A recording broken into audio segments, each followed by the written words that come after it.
over at BangTheBook.com. We are your one-stop shop for sports betting news and information. Parker Michaels' daily NHL picks have been updated over there today. Also, Danny Borgs' NFL power ratings updated for today. 58% lifetime with those. He's got some thoughts on sides and totals for the championship games here this weekend. We've got, we'll have a UFC preview coming out here shortly. We've got NBA, college basketball on a daily basis. Good stuff coming down the pipeline for Major League Baseball as well, which I'm very hard at work at now. So lots of good things coming your way over at BangTheBook.com. Please keep it tuned over there and check out everything that we have to offer. Over on our Bang the Book YouTube page, I actually posted my Thursday 3-pack video already here today, so you can go and check that out with my 3 favorite plays of the day. And then, as you know, this and every edition of Bang the Book Radio, presented by our friends over at DSI Sportsbook. BTB200 is that promo code. 100% deposit match bonus for the Sportsbook, up to $500. 100% deposit match bonus for the live casino, up to $500. At BetDSI, it's only a game until you bet it. 2 guests on the program here today. We'll kick things off with Brad Powers from BradPowersSports.com. Brad, how's it going today, man? It's going well. How you doing on this fine Thursday morning? I'm doing well, except apparently I don't know what the hell date it is. So, at this time of the year, every day feels like it runs together because we don't have weeknight college football anymore that usually lets me know what day it is. There you go. And then let's face it, in the wintertime in Northeast Ohio, a lot of days look the same there since you more often than not don't see the sun. Yeah, well, hey, apparently you guys haven't seen the sun much either lately. So, joke's on you too. You know what? No, it's not. Honestly, it's refreshing. I know the grass is always greener on the other side, but when you have 300 days of sun every year, I don't mind a week where some cloud and rain. I love it when it rains here in Vegas. It just the smell, the rain washes away the stench and stuff. I'm actually enjoying it. You know why? Because it's not snow and it's still 50-some degrees outside. Fair enough. Well, it won't be snowing in New Orleans here for the NFC Championship game, A, because it's New Orleans, and B, because it's in a dome. So we've got the Rams and the Saints here. Interesting to see some line movement finally on the side for this game. A lot of places 3 -20, 3 -15, still some 3.5s out there, but yesterday when we did the show, Brad, the market was painted 3.5. Yeah, I'm a little surprised by the movement. I can understand Rams money coming into the marketplace, over the weekend from the LA crowd here in Vegas, but a little bit surprised that the money's coming in, this early. That you got to treat it as sharper money as the limits get, released higher throughout the course of the week. But with that being said, I'm still on the New Orleans side of things, and here's for a couple of reasons. Number one, I look at the quarterback spot. I get it that there might be some concerns out there for Drew Brees, but I have way more concerns for Jared Goff. In fact, when you're stack ranking the quarterbacks, who doesn't fit with the 4 teams that are left? I'd argue Jared Goff, particularly Jared Goff on the road this year, much different story. At home, 22 touchdowns, 3 picks. On the road, 10 touchdowns, 9 picks. Much different quarterback. And, even with the injury to Sheldon Rankins on the defensive side of the ball, I still think New Orleans has the better defense. So I got the better quarterback, the better defense, and historically, probably, especially when the Saints are winning, I'd argue that the Saints easily have a top 5 home field advantage in the NFL. And now I can lay a field goal. I know I got to lay a little bit extra juice. I'm going to take the Saints here minus the points. They have never lost a home game in the playoffs under Brees and Peyton, and I don't think it happens on Sunday afternoon. So let's play devil's advocate a little bit, though. Obviously you set up a good case for the Saints, and I think that's kind of been the case that we've made throughout the week here on the show. Why is this line moving down? Is there some sort of weakness with New Orleans that you see that is the reason why we're getting sharp money? I can tell you a couple theories. Look, offensively, the Saints haven't set the world on fire as of late. I thought, one particular case could be made that, that they struggled with those 3 road games at the end of November and early December at Dallas, Tampa, and Carolina. That's when the weaknesses started showing. Maybe it makes some sense. You got a 40-year-old quarterback at the end of the season, and not as good as what he was at the beginning of the season. But really, those are 3 road games. So I'm thinking to myself, well, what's going to happen when they return home? And they put up 30 on Pittsburgh, and that kind of, I would say a little bit less fearful. But then, Philadelphia last week, I mean, the Saints struggled a little bit offensively. I know they had a couple time-consuming drives, but to put only 20 points on the board was a little bit surprising. I get that. And maybe another context clue, if you go all the way back to the first meeting between these two, the big-time money was on the Rams. Rams closed a 2-point road favorite in that game, even though the Saints opened up the week as a small favorite. So I'm thinking a lot of the bigger money is just showing up in the matchup for whatever particular reason for the syndicates. They like the Rams in this particular matchup, even though, the Saints ended up being the right side in that earlier matchup between the two teams. I'm glad that that's the direction you went, because that was where I was hoping you would go. That, that was, week 9, I think. And the Rams at that point were 8-0, did suffer that first loss there to the Saints. And, when the Rams did go out on the road and play some decent teams, they certainly did struggle in that type of role. But that's sort of the question here, I think. It's sort of the crux of the argument is, how much does that game matter? How much does that game mean to you? Obviously, the final, New Orleans was up big in the first half. The Rams tied it in the second half. Then New Orleans scored the final 10 points to win by 45-35.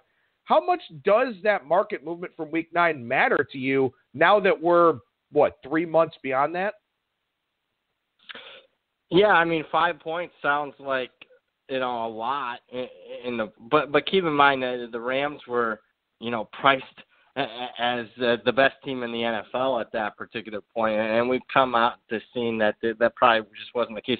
I remember I didn't understand that line move back then. I could agree that the Rams at that particular point were a little bit better than the Saints, but I was thinking the Saints would lay 1.5, 2, and not the other way around. So that was I do remember that specifically, because that was one line move I just didn't understand. It kind of scared me off of the Saints in that particular game. We found out that, I know, a topsy-turvy game. I wouldn't have adjusted the power ratings too much after that performance, but it's not like I made a major adjustment at the end of that game. What have we seen since? Both teams have, come up in spots have struggled. What I've seen is, if you're asking me who have I downgraded more since, it's been the Rams. If you look at the Rams against playoff teams, and particularly Jared Goff down the stretch, last 3 games against playoff teams, Jared Goff's got a 0.5 touchdown interception ratio. So I've actually downgraded the Rams a little bit more than the Saints since that earlier meeting. Yeah, I think that's the interesting thing. I think Jared Goff, to some degree, could become the X factor of this game because, if you're New Orleans, you have to flood the box here. You just have to. You've got C.J. Anderson and Todd Gurley both running the football with success, a Rams offensive line that's healthier than it was late in the year. Can Goff make those throws? And can Goff make those throws early? And I think that's a really interesting element to this game from a derivative standpoint. How does Sean McVay play this thing? Does he try to establish the run early on because he knows he needs it all game and wants to wear down that Saints defensive front? Or do you try to get Jared Goff some confidence with some easy throws? Maybe this has a little bit more of a frantic pace early on, then it settles in. I don't know, but I think the game flow is really intriguing for this matchup.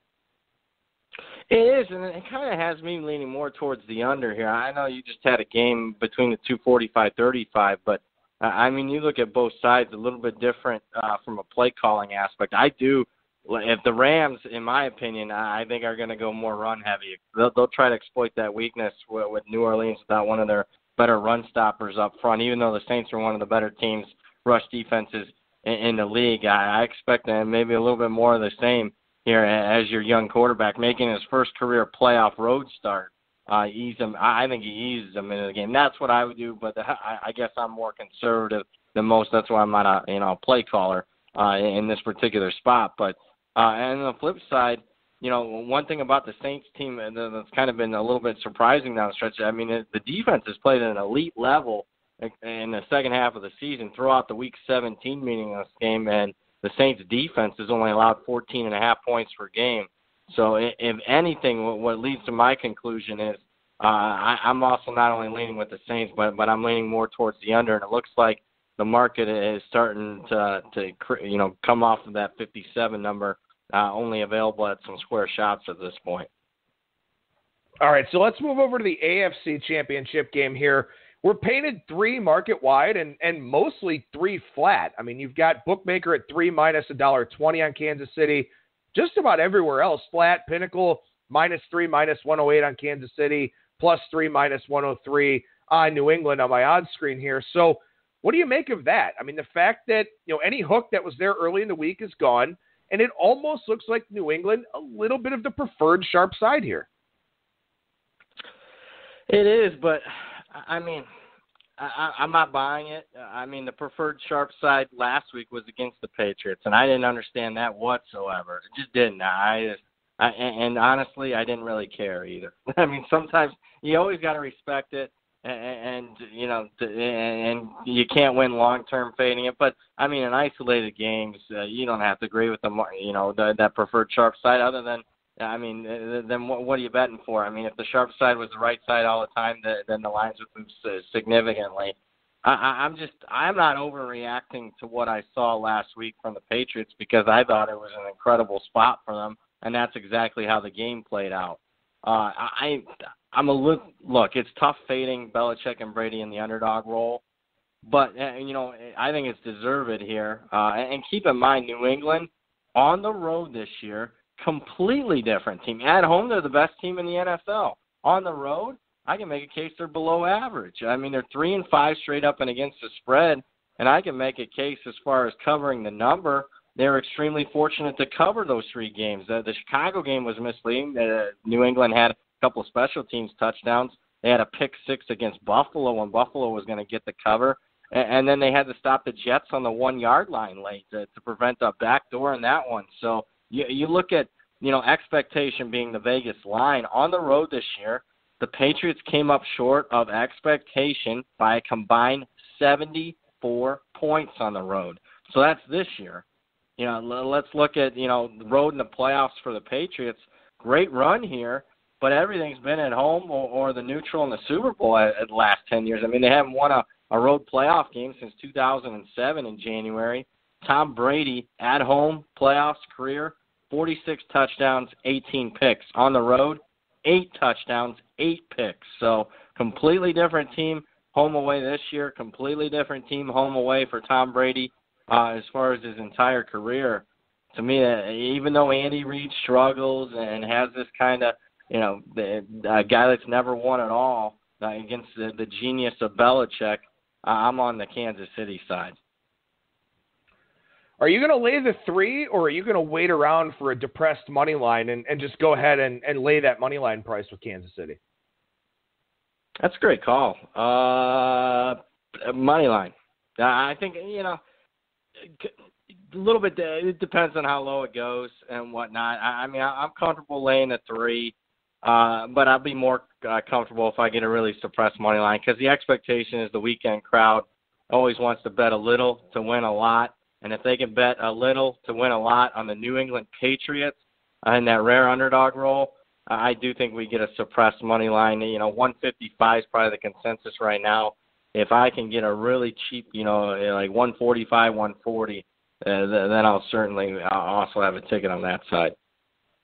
There's been a lot of talk about the total for this game, and really I think the total for this game is about the only thing that's really jumped around between these 2 games. Was as high as 57, came down to 54, 54.5. Now we're back up to 55.5. You got any thoughts on the total where the weather forecast is consistently improving? Yeah, I mean, and that's why it has jumped around. Obviously, weather forecast was, 48 hours ago was really bad, like 5 degrees. And I mean, I know there's stats out there that the market overreacts to cold and all that. But when it's really, really cold, I mean, there's stats out there that scoring is certainly suppressed when the temperatures are under 10 degrees. But now, I mean, the talk is that it's going to be 20, and still, I mean, that's really cold. But certainly not coldest game in your entire life type of temperature. Probably agree with the market moves here. I get the move on the under earlier in the week, and I get it when the forecast was 15 degrees better than what they were expecting 24 hours later. I get a little bit of the move towards the under. The over, looking at it, I don't have a significant play right now. If you're saying, you give me a $20 bill and say, where are you going to bet it? I'd prefer to bet the under. The Chiefs defensively, much better at home as on the road. In fact, at home, they're only allowing 17 points per game. At home this year, on the road, 35 points per game. They can get after the quarterback. They led the NFL in sacks. If they can get after Andrew Luck on that after that Indianapolis offensive line, I think they can get after Tom Brady here. So I'd lean a little towards the under. Well, as we look ahead to Super Bowl 53 here, pulling these numbers from 5 Dimes just because it's the first place I looked. Patriots -1 over the Rams, total 57.5. Rams -1 over the Chiefs, total 63.5. Saints -1 against the Patriots, total 53. Saints -2.5 over Kansas City, total 59.5. Pretty interesting there that, we've got some strange splits, I would say. Yeah, and I haven't even, those are, virgin numbers for me. I haven't looked at them. Those are quite a little bit different than what the Westgate, opened up and offered a few days ago. So, you're not crossing through any key numbers of 3, but you're definitely dealing with a couple points difference. I will say one thing, because I was trying to understand why the Saints, as far as the Westgate lines, were favored over both AFC teams by about 1.5. The other 2 lines were pick 'em. Keep in mind the Saints will have a little bit of a hidden home field advantage if they make the Super Bowl. It's in Atlanta in a dome, and they play in Atlanta regularly. So keep that in the back of your mind.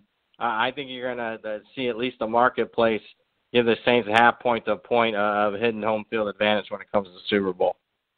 I think so, too. I think it's a really excellent point to make there. And, it'd be interesting to see.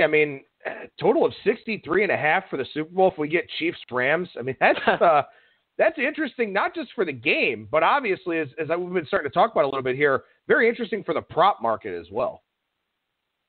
Yeah, and I think that's if you're looking for the one that's going to get the most handle, I think the bookmakers would cheer on the Rams KC just because of all the different props being very highly priced there. 63.5. If you had to ask me where that would close, under or over that number, I wod say over that number. So, yeah, that would be I don't want New England in the Super Bowl just from a fan aspect.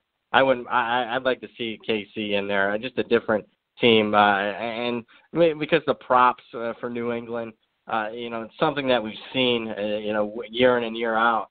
And as long as KC's one side of the matchup, and whether it's New Orleans or the Rams, I think we'll have a very entertaining and hopefully a very profitable Super Bowl if we can get after some of these numbers.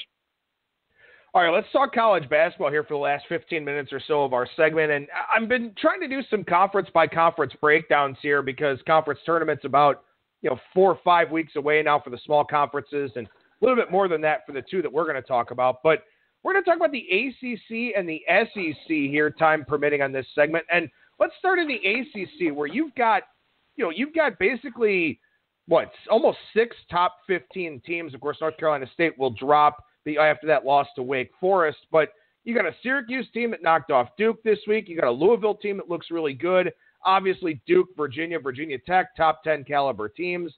What are you seeing from the ACC here so far, Brad? There's a couple surprises. NC State, Virginia Tech, a little bit better than expected. A couple of teams that have obviously taken a little bit of a down turn this season, like teams like Notre Dame and Miami. What I'm seeing, though, is by far the best conference, in my opinion, in all of college basketball. Prior to the Duke with the injuries there, I think you had at least 2 of the 3 best teams, if not the 2 best teams in Duke or Virginia, who obviously play this upcoming Saturday.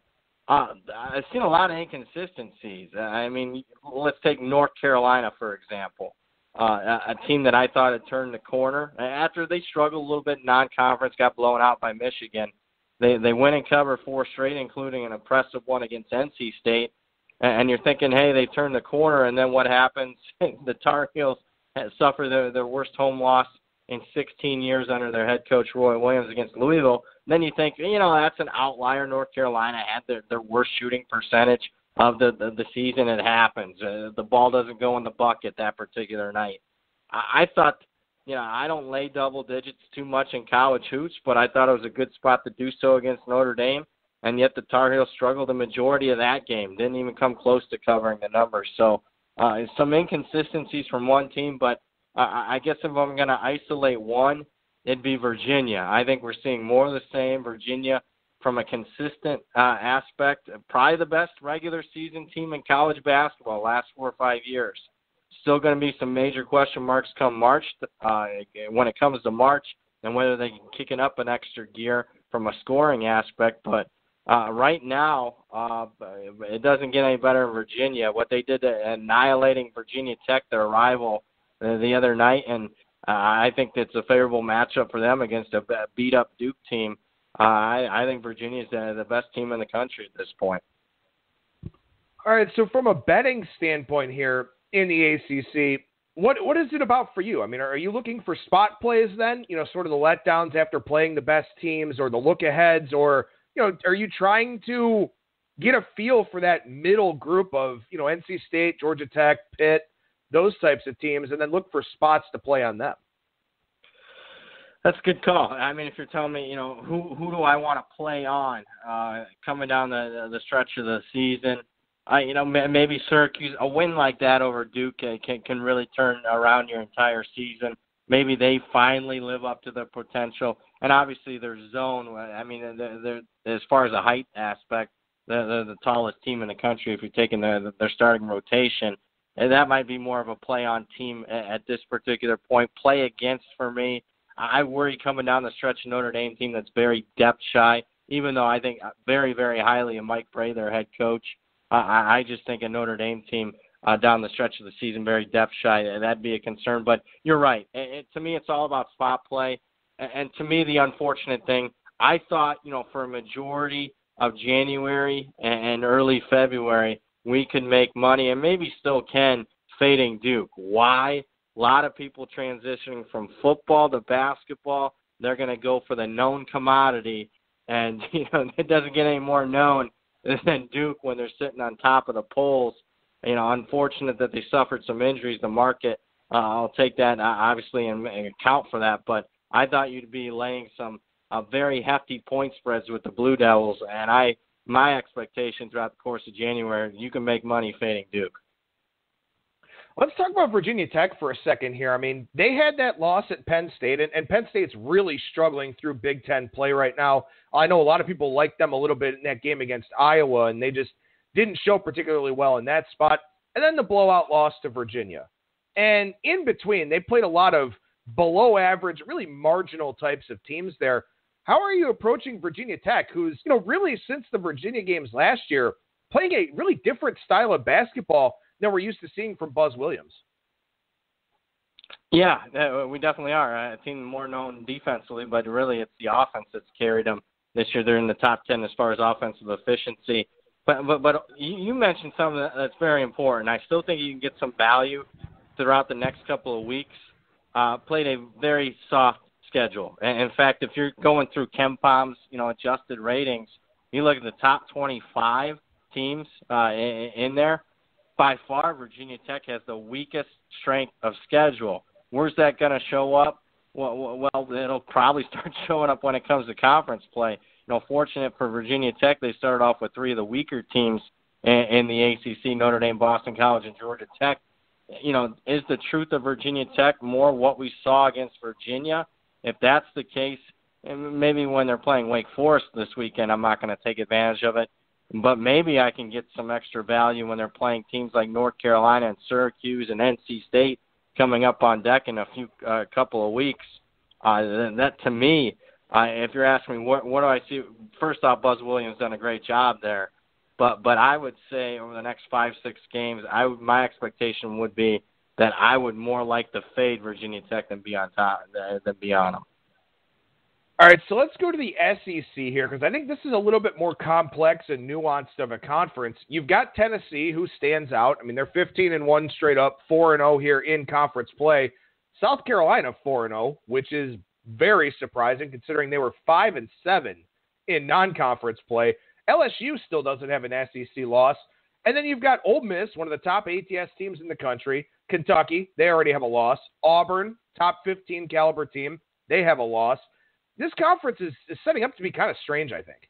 Kind of strange, but let's tip our cap. A few years ago, the SEC, the commissioner sat down with the athletic directors and said, hey, we need to start focusing in and putting a little bit more emphasis on basketball. It can't be just all football for this conference year-round. And from when you got a network, we need to, it can't be Kentucky and everybody else.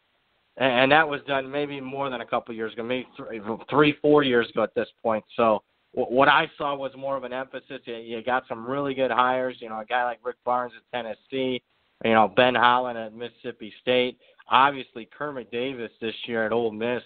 If you're asking me National Coach of the Year, I'd probably put him up there. From a Vegas aspect, he certainly is. It isn't even close when you got arguably the top ATS team in the country, his new team, Ole Miss. And the team he left, Middle Tennessee, is the worst team in the country against the spread. It started with coaching for me. They started hiring better coaches, more of an emphasis. And what I'm seeing, a little bit, different conference. I'm seeing a very balanced conference, and not balanced that, hey, there's really no good, really good teams. I mean, you got one elite team in Tennessee, and surprisingly, and the SEC last year got as many NCAA tournament invites as they've ever had before. Could break that this year. I mean, I see looking at my power ratings right now, as far as the top 40, I got 7 or 8 teams in there again. So to me, how am I going to attack the SEC? It's going to be more spot play. LSU's been very good at home as compared to the road. A lot of these teams, their home away splits have been incredible. The Kentuckys, the Georgias of the world. So to me, it's going to be more situational than anything, but a very interesting conference nonetheless. And I don't know if I could say that 5-6 years ago with the SEC. The SEC 5-6 years ago was pretty much what the Pac-12, outside of Kentucky, is what the Pac-12 is right now. Yeah, the Pac-12 is bad. I mean, it's real rough out there right now out on the West Coast. But let me ask you this for the SEC and ACC discussion. One of the things that's really interesting about these leagues is you play all these high-octane games, these ranked matchups, and then all of a sudden you're going to find yourself playing, Vanderbilt or Boston College or, Wake Forest. I mean, we saw NC State trip up against Wake Forest the other night. In terms of the bottom of these two conferences here, which one do you think is better? Ooh, that's a good question. Remarkable, coming into conference play. I mean, I had South Carolina as the worst team in the SEC. Not been the case there. That's been a surprise. I think the bottom for the SEC right now, and this is stunning to me, is better than the bottom of the ACC. I mean, you look at the ACC bottom, I mean, I'm just not seeing a lot of buy signs for teams like Wake Forest, Boston College, Georgia Tech. Pittsburgh's making a little bit of a run with Capel there in his first year. I think the bottom of the SEC is, in fact, much better, especially if you take into consideration South Carolina making a run. I have every single SEC team in my power rating in my top 100 right now. So no other. I don't think I could say that for just about any conference. Maybe the Big 12 I can. Yeah, Big 12 I can say. But I mean, you're comparing 10 teams to 14 of the major conferences that have 14 teams in it. The SEC, I think, from top to bottom, probably the strongest at this point. There's not a lot of weaknesses there as far as really bottom level teams. Well, and the reason why I bring that up is because, we talk about spot plays and the elite big name teams are going to be asked to cover big numbers when they play the bottom of the conference. So you sort of want to have an idea of, which of the conference teams can actually step up and play well enough to, give those big boys a scare. And, you kind of wonder if that's the SEC or the ACC this year, because we know Duke, Virginia, so on and so forth are going to lay big numbers. But, which conference is going to have the premier teams able to cover them. I think that's what you really want to look for here, because when Virginia and North Carolina play, or Duke and Virginia play, there's no value in that number. You got to find the value when it's a good team against one of the lesser teams. Yeah, you do, and more. You're just not going to find, value, from a consistent basis. Playing the more name brand teams. The thing is, the SEC, very name brand when it comes to football. Not so much. They don't have the same pedigree when it comes to basketball. So, on one hand, we're saying I'm at least saying that it's a more balanced conference, and I wouldn't be opposed to teams like Texas A&M, South Carolina, Vanderbilt. Wouldn't be opposed to playing them in those spots. But on the other hand, this is why this industry can be more art than science. I'm not always outside of Kentucky and maybe Tennessee this year because they've been so good. I'm not paying the same type of premiums if I want to back those teams in the top 20 like I do the name brand programs that are in the ACC. So, there can still be some value if you're laying a little bit of a number on the SEC. Ole Miss, just prior to the loss against LSU, even though they were the best ATS team in the country, I looked at my power ratings and looked at their last few games, I didn't think you were paying that much of a premium on Ole Miss, despite the fact they were the best ATS team in the country. So even though they're big name programs and Power 5 conferences, the SEC teams just don't get that national recognition when it comes to the hardwood. So I'm looking up and down the Thursday card here. Ton of games. And by the way, as we've talked about already here, a lot of conferences getting lined on a regular basis this year that previously weren't. The WAC, the Big South, the Atlantic Sun, MEAC, SWAC, Southland, all those types of leagues. Got some of those games here tonight, full-on WAC card. But only 2 ranked teams in action tonight. Michigan State with a tough game against Nebraska. Then Gonzaga laying a gigantic number against Loyola Marymount. In terms of these Thursday night cards, Brad, where it's a lot of mid and low majors, are these the days you like at this time of the year, or do you like the days when the name brands are playing and you can look to fade some of that perception? No, I kind of like Thursday is one of my more favorite days because you get a lot of intriguing matchups because a lot of these Thursday games they're turning around and playing over the weekend, and maybe not the values on the Thursday card, but the result of the Thursday card usually sets me up nicely for the weekend because you get short turnaround, you get teams playing, back-to-back road trips, on short rest. I think whatever happens on Thursday night, I really like to use that to my advantage when it comes to the weekend. But, when it comes to college basketball, because there's, 353 Division I teams, you're always – if you want to have more success than most, pick just a few conferences. And I'd say pick a bigger conference just because, it's easier to follow. Pick one of those and then pick one of the smaller conferences and know the ins and outs of that, if you want to have some success. So on these particular nights, of course, most of the action is going to be on that Michigan State-Nebraska game and not so much. I don't think a lot of people are going to be wanting to take 23.5 Gonzaga, but I know a lot of sharp people just don't lay, in the 20s when it comes to basketball too much, although they probably should. Gonzaga is one of the best ATS teams in the country. I think there is some value. If you isolate a conference, say the Big West usually is on Thursday, you can find some value. And but me, at least as I'm easing myself into this, I like to take the results from this night, and I find even more value on the weekend. I like that. I really like that strategy. I think that's very, very important because, we've talked about this before too. Road games tend to be grouped geographically. So if you're in Conference USA, you'll play UTSA and UTEP together. If you're in the Sun Belt, I think it's Coastal Carolina and either App State or Georgia State, something like that. So these games are grouped together and you can get some really good angles going into Saturday. And that's why it's important, even if you don't have a bet on a game, pay attention to the box scores, pay attention to the line moves and what happens. You'll get some ideas for the weekend. You certainly will. And definitely pay attention to some of the line moves, the overnights, because that's some of the sharper money telling you and kind of maybe giving some context clues to what will happen just a few days from now, unless there's an extreme result. And a lot of times I like fading extreme results unless there was something, a clear reason why it happened. But, I Thursday to Saturday, I love handicapping that. So more often than not, I'm diving through every single box score tonight and really finding some value over the weekend. Are you playing overnights? I mean, obviously you can't release overnights to clients, but, from a personal standpoint, are you confident enough right now to play the overnights, or are you kind of waiting for the market to settle in on game day? It depends if I get. When it comes to hoops this time of year, I lean on some of the guys that I'm associated with, just because they've been studying more than me. I'm a big time originator when it comes to college football. I do my power rankings, and I know a lot don't do 353 all teams, but I start diving in. A couple of overnights, not consistently, probably another week or two until I'm consistently betting overnights.